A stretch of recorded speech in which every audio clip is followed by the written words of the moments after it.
My brother's new wife had no clue I was the owner of the house they were living in. "You're a pathetic 40-year-old freeloader. Get out," she screamed. I couldn't help but laugh. "Go ahead, try to make me." She actually called the cops, but when they saw the deed in my name, she was the one who had to pack up and leave. There are moments in life that hit you like a sucker punch, leaving you breathless and wondering if you'll ever recover. 3 years ago, I lost my parents in a tragic accident, and it felt like my world shattered. But that was just the beginning. I never imagined their death would lead to a different kind of loss, the near-complete erasure of my family, all thanks to a woman who thought she could just waltz in and claim what wasn't hers. "You're a pathetic 40-year-old leech. Get out." That's what she screamed at me, standing in my house. I just burst out laughing. "Try to make me," I said. An unbreakable bond, then a sudden break. My name's Madison Reynolds, and at 33, I'd built a pretty solid career in real estate. But before all that, there was Ryan, my younger brother. We were inseparable, even with a 4-year age gap. Growing up, we moved constantly because of my dad's job, and those moves just made our bond stronger. We were each other's only constant. Those years taught me to be adaptable, to rely on myself, traits that really helped in my career. While Ryan pursued graphic design, I found my calling in real estate. I started small, bought a rundown apartment with my scholarship money, fixed it up on weekends, and flipped it for a modest profit. That first taste of success? It sparked something. By 25, I had a respectable portfolio of rental properties. Our parents, a literature teacher and an engineer, were incredibly proud. They'd always preached financial independence, so when I jumped straight into real estate after college, they were surprised, but totally supportive. Ryan, meanwhile, was doing great at a marketing firm. His design talent was really shining. The crash that changed everything then, 3 years ago, everything changed. My parents were driving home from their anniversary dinner when a drunk driver hit them head-on. Just like that, they were gone. The news shattered us. As the executor of their will, I inherited the family home and 2 rental properties they'd bought for retirement. Ryan got their financial assets.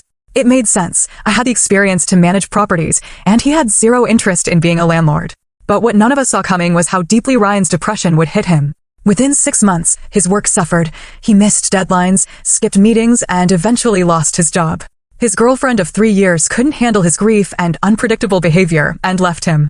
Watching my brother's spiral was unbearable. When he mentioned he couldn't afford his apartment anymore, the solution seemed obvious. The family home was sitting empty, and I had my own place downtown, closer to my business. "Move into the house," I told him over coffee one rainy afternoon. "Take as long as you need to get back on your feet. No rent, no timeline." His eyes, which had been perpetually downcast for months, finally met mine with a flicker of relief. "You sure?" he asked. "Absolutely," I assured him. "Mom and Dad would have wanted it this way." My loft apartment was perfect for my lifestyle, all exposed brick and industrial windows. The family home, on the other hand, was this charming colonial in a quiet suburban neighborhood, a place where we'd spent countless summers. A new chapter, a dangerous new woman for about a year and a half. The arrangement worked beautifully. Ryan slowly began to heal. He started freelancing, took up jogging, and even joined me for our traditional Sunday dinners, a ritual we kept to honor our parents. Then Allison entered the picture. They met at a grief support group Ryan's therapist recommended. Allison claimed she'd lost her husband 2 years prior in a workplace accident. Ryan was immediately smitten. Looking back, I should have seen the red flags when she monopolized his time so quickly.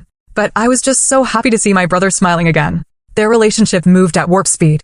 Within 3 months, Ryan called me with news that left me speechless. "We're getting married." His voice was buoyant with an excitement I hadn't heard in years. Wow, Ryan. That's really fast," I managed.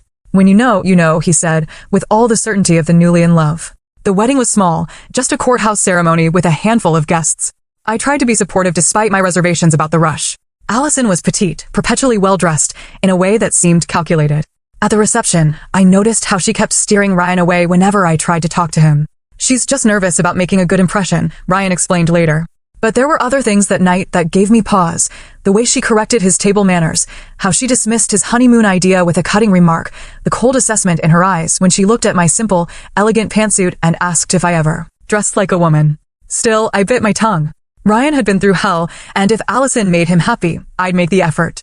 I even gave them a generous check as a wedding gift, which Allison promptly took charge of, slipping it into her purse before Ryan could even thank me. "We should have her over for dinner soon," Ryan said as we hugged goodbye at the house. It was only later that night I realized he'd said the house, not your house.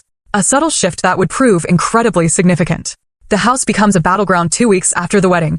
I drove to the family home for our Sunday dinner. Ryan had texted that morning saying Allison was excited to host. I brought wine and a potted orchid. The moment I walked through the front door, I felt disoriented. The entryway, once adorned with our mother's antique console table and mirror, now featured a glossy white table I didn't recognize. The warm beige walls were stark white, and all our family photos were gone. "We've been redecorating," Ryan explained, seeing my expression. "Allison has an amazing eye for design." Allison emerged from the kitchen, wearing an apron that looked more decorative than functional. "Madison, right on time." Her smile didn't reach her eyes. "Ryan, take her coat, honey." As Ryan hung up my jacket, I noticed more changes in the living room. The comfortable sectional where we'd gathered for movie nights was replaced by a sleek leather couch. My mother's cherished art books were nowhere to be seen. "The place looks different," I said carefully. "It was so outdated," Allison replied. "All those heavy antiques and dark colors. We've been bringing it into this century." I bit back a response about how many of those outdated pieces were family heirlooms. Instead, I asked, "Did you store Mom's console table?" "It was a family piece." Ryan and Allison exchanged a quick glance. "We donated some things to make room for our new life together," Allison said breezily. "You can't build a future surrounded by the past, right?" Throughout dinner, I noticed subtle changes in Ryan. He seemed anxious, checking Allison's expression before speaking. When I mentioned a family anecdote, he abruptly changed the subject when Allison's smile tightened.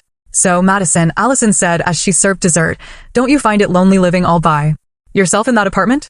"No husband, no kids. I'm quite happy with my life," I replied evenly. "My business keeps me busy, and I have great friends." "But you're what, 33 now? Your biological clock must be ticking pretty loudly." She laughed as if she'd made a harmless joke. Ryan looked uncomfortable but said nothing. "I've never defined my success by marriage or children," I said, "but I appreciate your concern." Later, as we cleared the dishes, Allison mentioned their plans to renovate the kitchen. "We're thinking granite countertops and new appliances," she explained. "The mortgage is paid off, so we can afford to invest in improvements." I nearly dropped the plate I was holding. "Mortgage?" Ryan told me his parents left him the house free and clear. Allison continued, not noticing my confusion. "Such a blessing to start our marriage without housing costs." I glanced at Ryan, who was suddenly very interested in loading the dishwasher. He hadn't corrected her misunderstanding about ownership. After Allison excused herself to make coffee, I pulled Ryan aside. "She thinks you own the house," I whispered. Ryan looked miserable. "Please don't say anything, Maddie. When we first met, she assumed I owned the place and I didn't correct her." "Why would you lie about that?" He ran a hand through his hair, a nervous habit from childhood. "You don't understand. Allison values security and success. When we met, I was just getting back on my feet. If she knew I was living in my sister's house rent-free, Ryan, relationships should be built on honesty. I'll tell her eventually," he promised. "Just not now. We're still settling in. Please, Maddie, do this for me." Against my better judgment, I agreed to maintain the charade temporarily. After all, I reasoned, it was still a family house. The specific ownership wasn't important as long as Ryan was getting back on his feet. Losing my brother, losing our history over the next few weeks, my visits became increasingly uncomfortable. Allison made comments about my dropping by unannounced, even when I texted ahead. She questioned why I still had a key to their house and suggested it was intrusive. Each time, Ryan would shoot me apologetic glances but remained silent. I started noticing more family items disappearing with each visit: the grandfather clock, Dad's first edition mystery novels, Mom's hand-painted serving dishes. When I asked, Allison offered vague answers about decluttering or creating space. The tension between us grew palpable. Ryan began making excuses for postponing or rescheduling Sunday dinners. Twice I arrived at the agreed time only to find they'd forgotten and made other plans. It hurt more than I wanted to admit.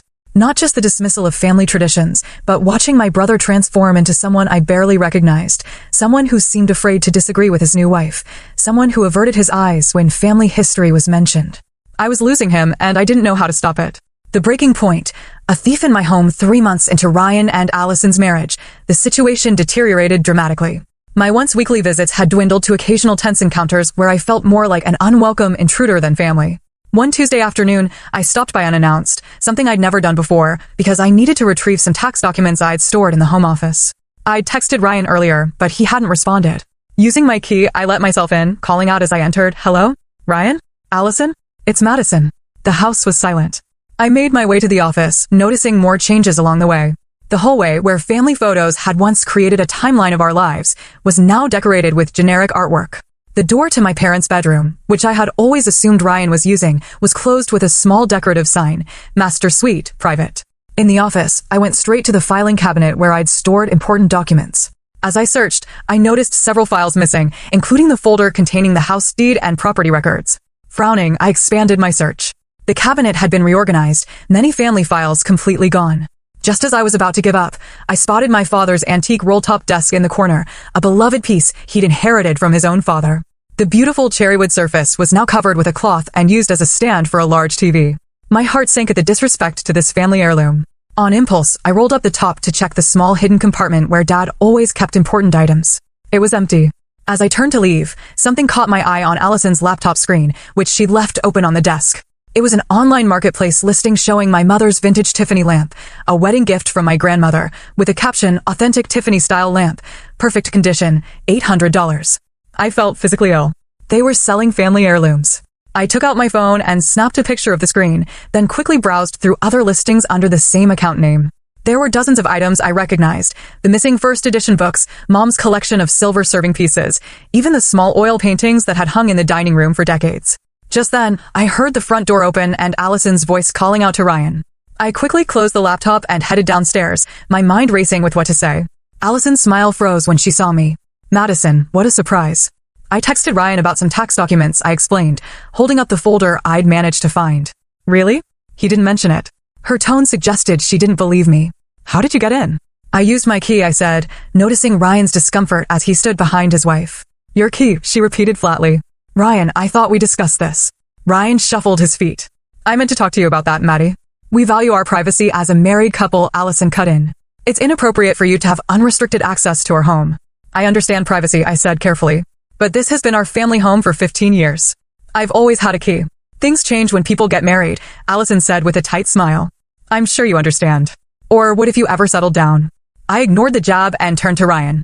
"Can we talk privately for a minute about the family items that seem to be disappearing?" Ryan looked panicked.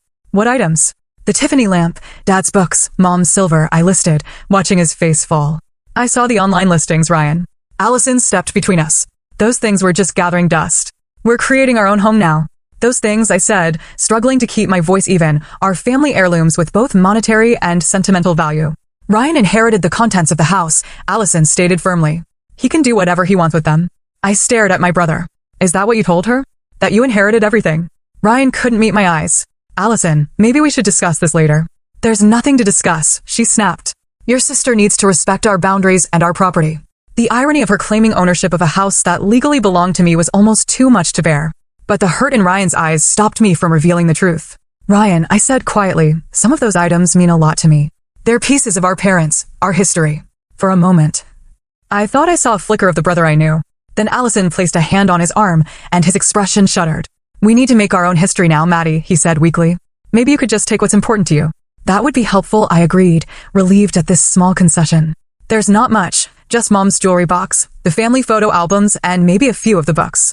"Absolutely not," Allison interrupted. "We've already promised the books to a collector, and the jewelry is part of Ryan's inheritance." I felt something snap inside me. "Ryan, is this really what you want? To erase every trace of our family? Don't manipulate him." Allison hissed. "Just because your life is empty doesn't mean you can cling to your brother forever." Ryan finally spoke up, but not as I hoped. "Maybe it's best if you go now, Maddie. We can talk about this another time." I left with only my tax documents, feeling hollow.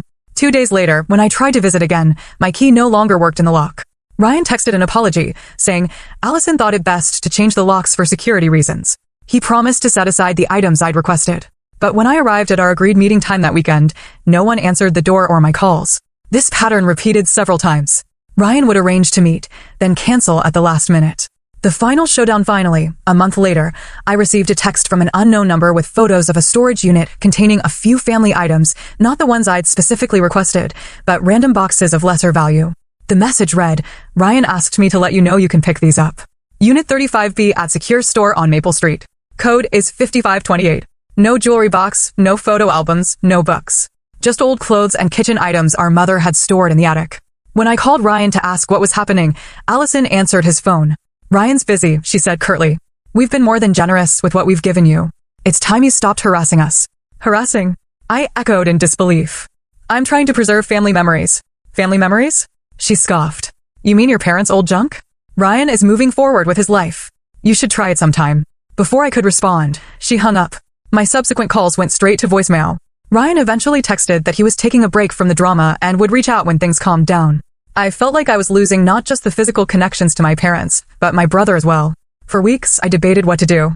Should I assert my legal ownership of the house and risk destroying my relationship with Ryan completely, or continue to watch as Allison systematically erased our family history and isolated my brother? The decision was made for me when I discovered through social media that they were hosting a housewarming party at my house, and I hadn't even been invited. I debated whether to show up unannounced, but decided against it. Creating a scene in front of their friends wouldn't help. Instead, I waited until the following Sunday, our traditional family dinner day, and drove to the house with a small peace offering, a homemade apple pie, using our mother's recipe. When I rang the doorbell, I could hear music playing inside. After a long moment, the door opened just enough for Allison to peer out. Her expression hardened when she saw me. "Madison, this isn't a good time." I forced a smile. "I won't stay long. I just brought pie for Sunday dinner. Is Ryan home?" She didn't open the door wider. "We have plans. Please, Allison. Just 5 minutes with my brother." She sighed dramatically. "Wait here." The door closed in my face. Several minutes passed before the door opened again. This time, Ryan stood there, looking uncomfortable. "Hey, Maddie," he said, not quite meeting my eyes. "This really isn't a good day." "It's Sunday," I said simply. "Family dinner. Mom's apple pie." I held up the dessert. Ryan glanced over his shoulder before stepping onto the porch and partially closing the door behind him. "Look, Allison and I have some friends coming over soon. Can we do this another time?" "When, Ryan?" "You've canceled or ignored the last 6 times I've tried to see you." He ran a hand through his hair.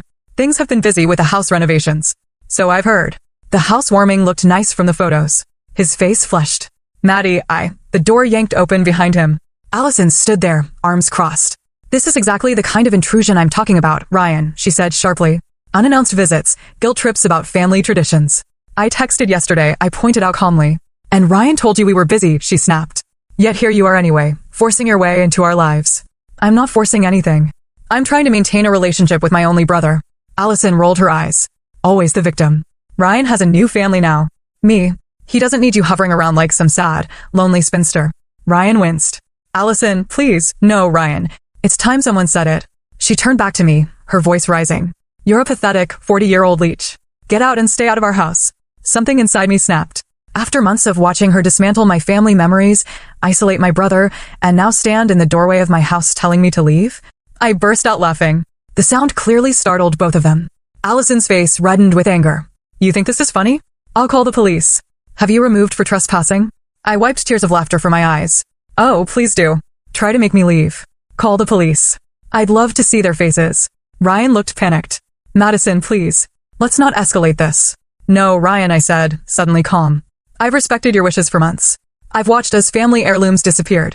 I've tolerated being locked out of my own property. But I'm done." Allison's eyes narrowed. "Your property? This is our house. Ryan inherited it from your parents." I reached into my purse and pulled out a folder. "Actually, no. Ryan inherited their financial assets. I inherited the house and I have the deed to prove it." The color drained from Allison's face. "You're lying."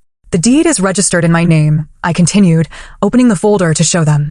"I've been letting Ryan live here rent-free to help him get back on his feet after our parents died. Ryan looked like he might be sick." "Maddie, I can explain." Allison snatched the papers from my hand and scanned them, her expression shifting from disbelief to fury. She rounded on Ryan. "You lied to me. You said you own this house." Ryan stammered. I was going to tell you, but all this time we've been living in her house." Allison's voice rose to a shriek, making improvements to her property while she had a key and could walk in any time. She stormed back into the house, grabbing her phone. "I'm calling the police. This has to be fraud or something." "Go ahead," I said calmly, following her inside. "Call them. I have all the documentation right here." Ryan stood frozen between us as Allison frantically dialed 911, her hands shaking with rage. "I need to report a fraud," she told the dispatcher. "My husband's sister is trying to claim our house belongs to her. She's threatening us and refusing to leave our property." The truth unveiled, I waited patiently, setting my folder of documents on the coffee table, a new glass piece that didn't match anything our parents would have chosen. 20 minutes later, 2 police officers arrived. Officer Jenkins, a middle-aged man with a calm demeanor, and Officer Ramirez, younger and seemingly wary of the tension filling the room. "So, what seems to be the problem here?" Officer Jenkins asked after introductions. Allison jumped in immediately. "This woman is harassing us and making false claims about her home. She needs to be removed and told not to come back." "The house belongs to me," I explained calmly. "I inherited it from our parents 3 years ago. My brother has been living here rent-free with my permission. I have all the documentation." I handed over the deed, property tax receipts in my name, and the relevant portions of our parents' will. Officer Ramirez examined them carefully while Officer Jenkins took notes.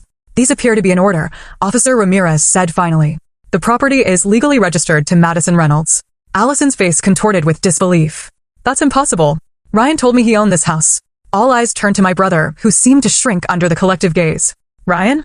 Officer Jenkins prompted.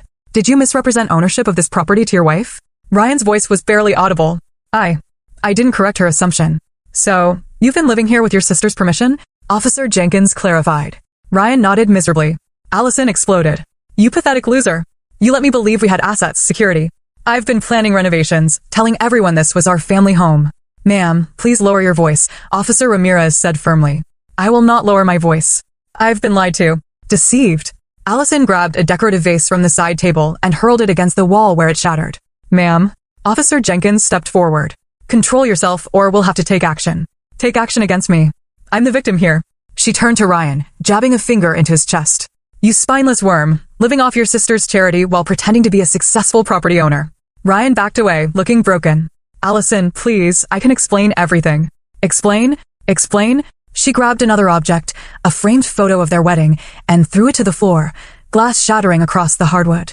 That's enough, Officer Jenkins said firmly. Ma'am, you need to calm down or you'll be leaving in our car. Leaving? This is my home. Allison screamed, reaching for another breakable object. Officer Ramirez caught her wrist before she could throw it. Ma'am, legally, this is not your home, and you're destroying property that doesn't belong to you. Actually, I interjected, the decorative items are theirs. I'm only asserting ownership of the house itself and specific family heirlooms. Officer Jenkins nodded. Nevertheless, Miss Reynolds has the right to ask anyone to leave her property. And given the current situation, I strongly suggest you take some time to cool off, ma'am. Allison jerked her arm free from Officer Ramirez's grip. This is insane. You can't make me leave my own house. Actually, we can, Officer Jenkins said firmly. You have two options right now. You can leave voluntarily to cool down. Or, if you continue this behavior, we can arrest you for destruction of property and disorderly conduct. The reality of the situation finally seemed to penetrate Allison's rage. She looked at Ryan, who stood helplessly by the staircase, then at me, and finally at the officers. Fine, she spat. I'll go. But this isn't over. She grabbed her purse from the counter. Ryan, are you coming or staying with your precious sister? Ryan looked torn, his eyes darting between us. I should go with you. We need to talk. Allison stomped toward the door, then turned for one final barb. Enjoy your empty house and your empty life, Madison. At least Ryan had the guts to try for something real, even if he had to lie about everything to get it. The doors slammed behind them with such force that a picture fell from the wall nearby. Officer Jenkins turned to me with a sympathetic expression. Would you like to file a report about the damaged items, ma'am? I shook my head, suddenly exhausted. No, they're just things. For what it's worth, Officer Ramirez added, you handled that very calmly. After the officers left, I stood alone in the silent house, surrounded by the evidence of Allison's rage and the remnants of what had once been a loving family home.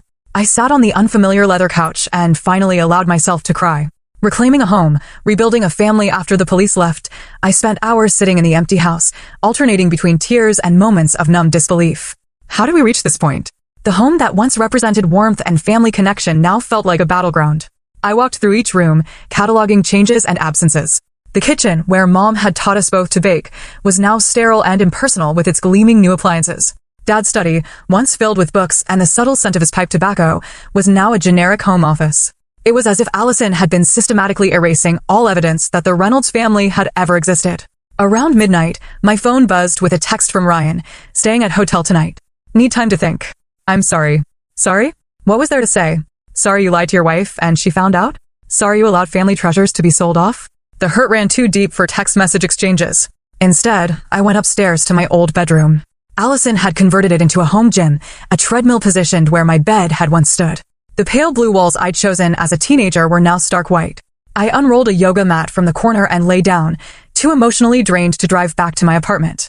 Morning brought the sound of a key in the lock. I tensed, wondering if Allison had returned for round two, but it was Ryan who appeared in the doorway of the gym, looking haggard.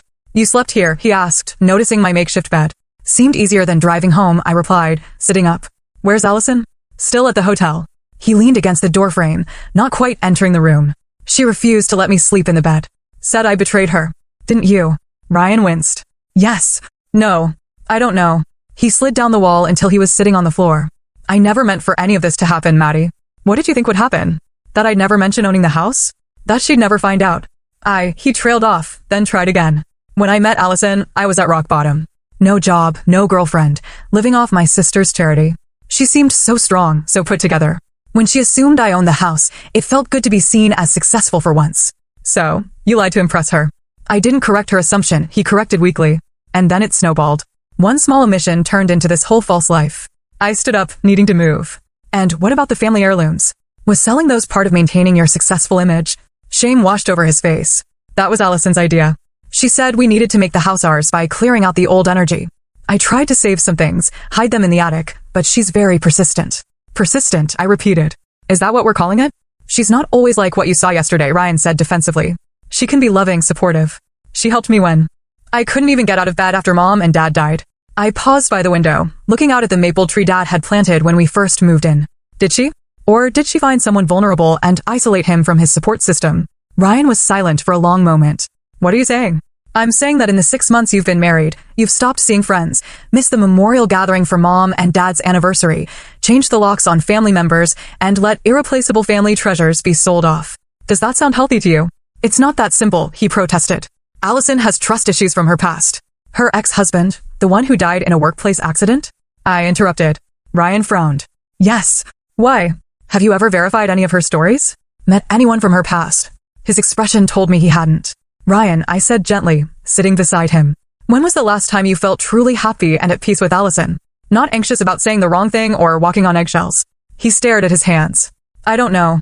We sat in silence as morning light filled the room. Finally, Ryan spoke again, his voice barely audible. I miss them so much, Maddie. Mom and Dad. Sometimes it hits me all over again that they're really gone. I know, I whispered, feeling my own grief rise freshly to the surface. Me too. After they died, it felt like everything good in my life collapsed. My job, Stephanie leaving, then my apartment. And you were so strong through all of it. Never falling apart, handling the estate, your business. I felt like such a failure in comparison. I wasn't as strong as you think, I admitted. I just processed differently. I cried in the shower every morning for months. Threw myself into work to avoid feeling the emptiness. Ryan looked surprised. You never showed it. Because I was trying to be strong for you. I reached for his hand. That's what family does. And I repaid you by lying and letting Allison sell off family treasures. His voice broke. God, I'm so sorry, Maddie. As we sat together on the floor of what used to be my bedroom, Ryan's phone buzzed repeatedly with texts from Allison, increasingly demanding messages asking where he was and why he wasn't answering her calls. She's always checking up on me, he said, silencing the phone. At first, I thought it was sweet that she cared so much. Now it feels controlling, I suggested. He nodded slowly. Last month, I met an old colleague for lunch. She tracked my location on my phone and showed up at the restaurant, made a scene about me having a secret date, even though Jake and I were just discussing a potential freelance project. Did you get the project? No. After Allison's scene, Jake said it wasn't a good fit after all. Ryan's shoulders slumped. I haven't had a freelance job in 2 months now. This revelation concerned me deeply. Ryan had been an award-winning graphic designer before our parents' death. His talent hadn't disappeared, just his confidence and connections. What happened to all your design friends, Matt, Eliza, the whole studio crew? Allison said they were a negative influence, that they reminded me of my failure when I lost my job.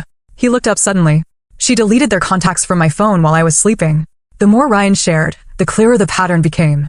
I'd seen enough friends in toxic relationships to recognize the signs: isolation from friends and family, financial control, erosion of self-esteem, constant monitoring. Ryan, I said carefully, I think you might be in an emotionally abusive relationship. He started to object, then stopped himself. I've had the same thought, he admitted, but then she'll do something thoughtful or seem so vulnerable about her own past trauma, and I convince myself I'm overreacting. That's part of the cycle, I explained. Tension, explosion, reconciliation, calm, then it starts all over again. We spent the next few hours talking more openly than we had in years. Ryan revealed more troubling behaviors, how Allison monitored his spending, criticized his appearance, belittled his career, and rewrote their relationship history to make herself the savior who fixed him after our parents' death. As the day progressed, Allison's texts grew increasingly frantic, alternating between rage, answer me right now, or I'm calling the police again, and desperate pleading, baby, please. I'm so worried about you. I need you. I can't live without you. I need some space to think. Ryan finally texted her. Staying with a friend tonight. Her response was immediate. It's your sister, isn't it? She's turning you against me. After everything I've done for you, Ryan turned off his phone. That evening, I ordered pizza, and we ate it on the back porch, reminiscing about family dinners and summer barbecues. For the first time in months, I saw glimpses of my real brother returning, his dry humor, his thoughtfulness, his passion for design, as he showed me sketches he'd been working on in secret. Allison doesn't like me wasting time drawing, he explained when I asked why he was hiding his work. I slept in the guest room that night, and Ryan took the couch.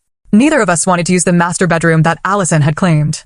Before turning in, I gave him some research materials on emotional abuse and codependent relationships that I'd found online. You don't have to decide anything tonight, I told him. Just get informed. Recognize the patterns. Facing the future, together the next morning, I woke to find Ryan already up, sitting at the kitchen table with a notepad filled with writings.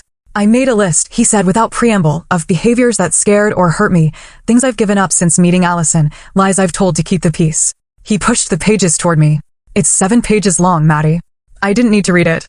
The fact that he'd filled 7 pages overnight said everything. What do you want to do? I asked. I need time away from her to think clearly, he said. Every time I try to set boundaries, she breaks down crying or gets so angry I end up apologizing for upsetting her. You can stay here as long as you need, I assured him. It's your home too. Ryan looked around the kitchen at the unfamiliar decor Allison had chosen. The absence of family photos, the sterile perfection that erased our history. No, he said quietly. This isn't home anymore. She's erased everything that made it special. The sadness in his voice broke my heart, but his awareness gave me hope. My brother was finally seeing the truth. The confrontation we'd been dreading arrived the next afternoon in the form of a pounding on the front door, so forceful it rattled the hinges. Ryan, I know you're in there with her. Open this door right now. Ryan and I exchanged glances from where we'd been sorting through a box of family photos we'd found stashed in the attic. I should talk to her, he said, though his face had gone pale. We'll both talk to her, I replied firmly. Allison's expression cycled rapidly from rage to calculated sweetness when Ryan opened the door with me standing beside him. Baby, she cooed, ignoring me completely. I've been so worried. Why haven't you answered my calls? She reached for him, but he stepped back. I needed space to think, Allison, he said, his voice steadier than I expected. She shot me a venomous look. I bet your sister has been filling your head with lies about me. Actually, Ryan countered, Madison has barely shared her opinions. I've been doing my own thinking. Allison tried to push past him into the house. Well, you can think at home. Let's go. Ryan didn't move. I'm staying here for now. Her sweet facade cracked. In your sister's house? Like a child running home to mommy? How pathetic. It's not pathetic to need family support, he replied. Family support? She scoffed. More like family control. She's always been jealous of our relationship, trying to keep you dependent on her. I remained silent, recognizing this as a critical moment for Ryan to establish his own boundaries. That's not true, Ryan said. Madison has been nothing but supportive. She let me live here rent-free, never pressured me about finding work, and kept quiet when I lied about owning the house. Because she wants to control you. Allison insisted. If you were independent, she'd have no one to feel superior to. Ryan shook his head. You know what's interesting? Before I met you, I was starting to get back on my feet freelancing again, reconnecting with friends. It's only since we got together that I've become isolated and dependent. Allison's strategy shifted instantly. Her eyes welled with tears, and her voice became fragile. How can you say that? After everything I've done for you? I saved you when you were at your lowest. No one else wanted you then. I bit my tongue, fighting the urge to contradict her manipulation. That's not true either, Ryan said gently. I had friends and family who cared. You just convinced me they didn't. Allison's tears vanished as quickly as they'd appeared. She pulled a folder from her oversized purse. Fine. If that's how you want to play this, I've consulted a lawyer. As your wife, I have rights to this property regardless of whose name is on the deed. She thrust a document toward us. This is a formal claim of marital property rights. Since we've been living here and making improvements as a married couple, I'm entitled to at least half ownership. I took the paper, scanning it quickly. This isn't a legal document, Allison. It's just something you typed up. My lawyer said, you haven't spoken to a lawyer, I interrupted calmly. No real attorney would prepare this.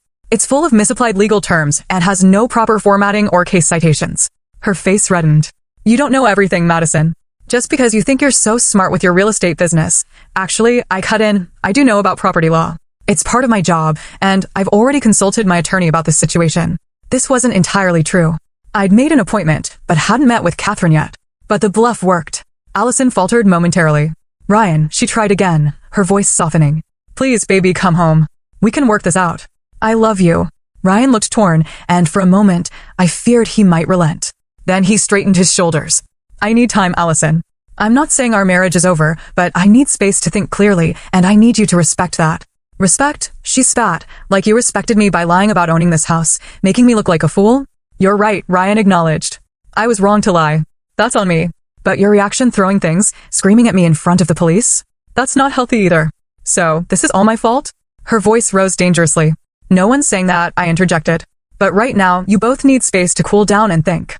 Allison rounded on me. Stay out of this. This is between me and my husband. Madison stays, Ryan said firmly. This is her house, and she's my sister.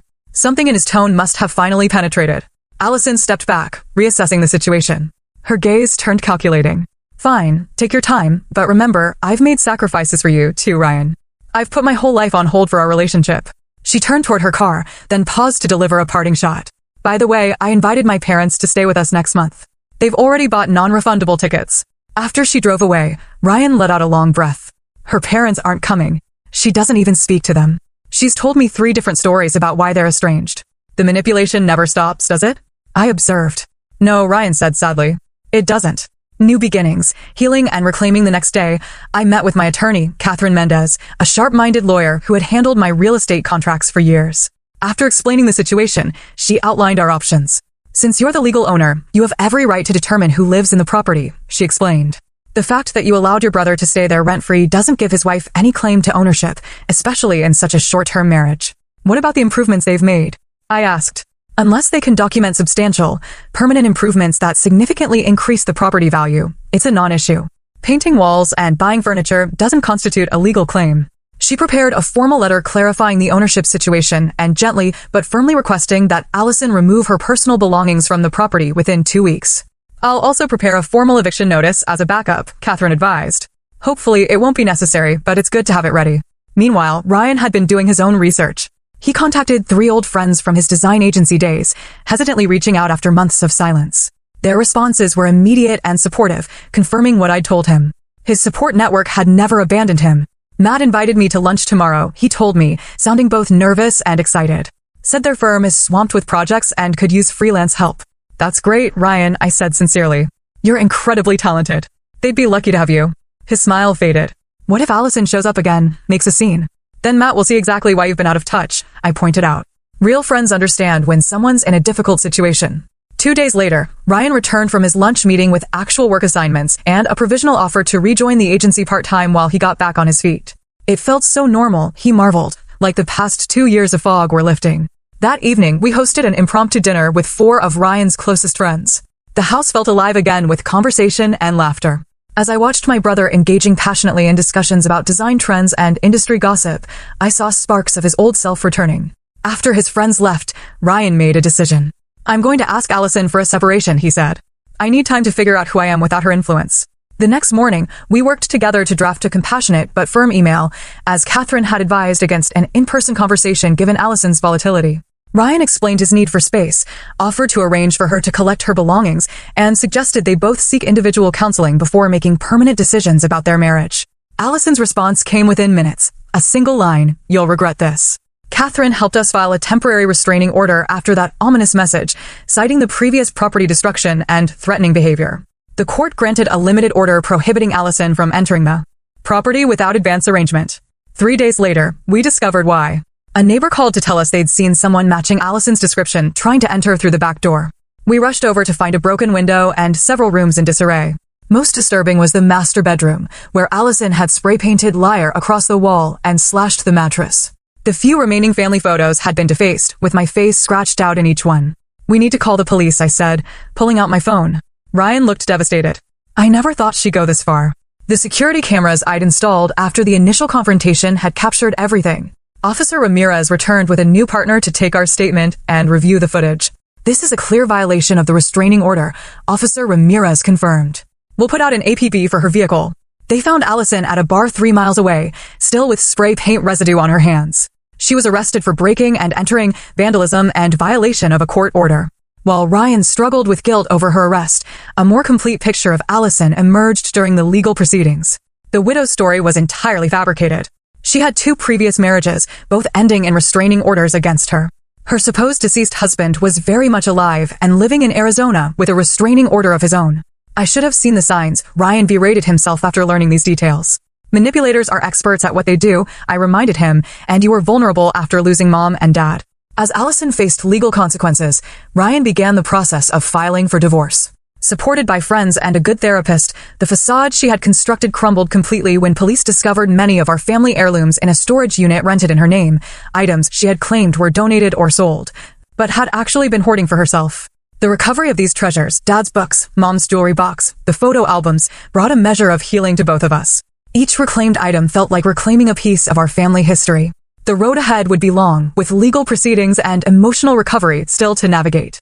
But for the first time in years, it felt like we were moving in the right direction.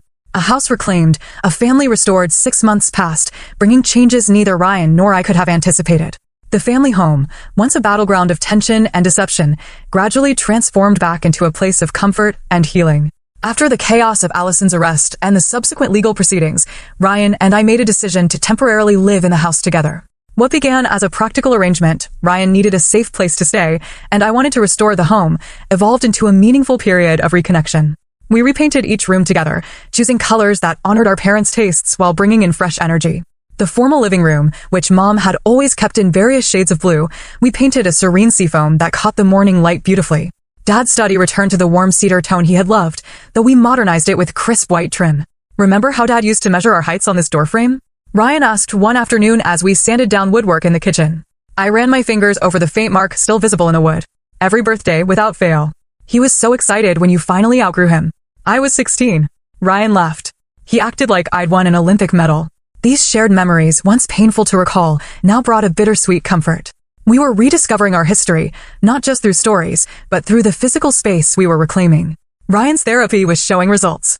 The anxious, diminished man who had walked on eggshells around Allison was gradually replaced by someone more resembling my confident, creative brother. He had secured a part-time position at his old design firm, with the understanding that he would transition to full-time when he felt ready. The creative director actually thanked me for coming back. He told me one evening over dinner. Said clients had been asking specifically for my work. Of course they were, I replied. Your talent didn't go anywhere, Ryan. It was just buried for a while. My own therapy journey had been revealing as well. I'd always seen myself as the strong one, the capable sister who had everything under control. But sessions with Dr. Patel helped me recognize how I'd sometimes enabled Ryan's dependency by swooping in to solve problems rather than supporting him in developing his own solutions. There's a difference between helping and rescuing, Dr. Patel had explained. Helping empowers. Rescuing can inadvertently disempower. This insight changed our dynamic subtly, but significantly. I found myself consulting Ryan on decisions about the house rather than simply informing him. He, in turn, began taking more initiative, whether it was handling contractor negotiations for the bathroom renovation or researching investment options for his growing savings. The legal aftermath of Allison's actions proved less traumatic than we'd feared. Her previous pattern of behavior worked against her in court, and she eventually accepted a plea deal that included mandatory therapy, community service, and continued legal distance from both Ryan and me. Do you ever wonder if she's getting help? Ryan asked one Sunday, as we prepared our now traditional family dinner. We had reclaimed this ritual, sometimes including friends, but always reserving it as a touchstone for our connection. I hope so, I answered honestly. Not for our sake, but for hers and for whoever comes next in her life. Ryan nodded thoughtfully as he chopped vegetables for the salad. I've been thinking a lot about forgiveness lately. And I'm not there yet, he admitted. But I'm working toward not letting anger consume me. That's progress, right? Huge progress. I agreed. The recovery of our family heirlooms had been one of the most healing aspects of the past months. Each item Allison had hidden away in storage was like recovering a piece of our parents' legacy. Mom's hand-painted serving dishes once again graced our Sunday dinner table. Dad's leather-bound first editions returned to the study shelves. The Tiffany lamp illuminated the corner where Mom had always sat to read. Most precious were the photo albums, which we spent several weekends organizing and preserving. The images captured moments we'd almost forgotten. Summer vacations at Lake Michigan, Dad attempting to teach us both to fish, Mom's triumphant smile when she received her master's degree in education. Our history, tangible and irreplaceable. As spring arrived, Ryan began talking about finding his own place. Not because I want to leave, he clarified, but because I need to know I can stand on my own. I understand, I told him, and I did. The house will always be here. You're home when you need it. We sat on the back porch watching fireflies appear in the twilight, a glass of Dad's favorite bourbon between us. I've been thinking, Ryan said after a comfortable silence. Maybe it's time we talk about what happens to the house long term. What do you mean? It's legally yours, but it's our family home. Maybe we should consider making it officially shared property. The suggestion touched me deeply. Are you sure? After everything with Allison, that's exactly why, he explained. She tried to claim something that wasn't hers. This is different. This is acknowledging what's always been true. That our parents left their legacy to both of us, just in different forms.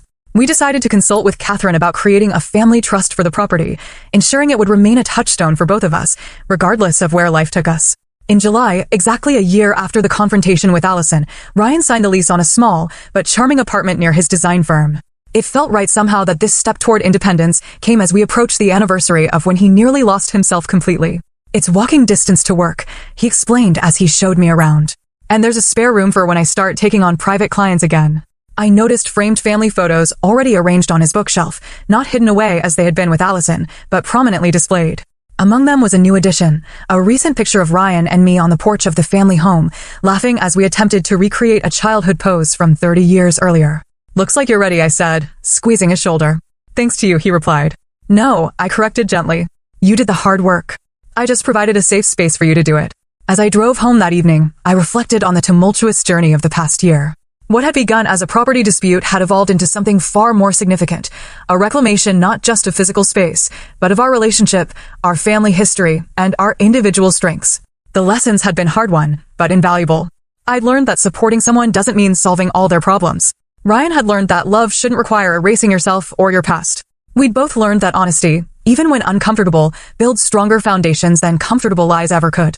The house, when I pulled into the driveway, welcomed me with familiar warmth. It was quieter now without Ryan's daily presence, but not empty, never empty.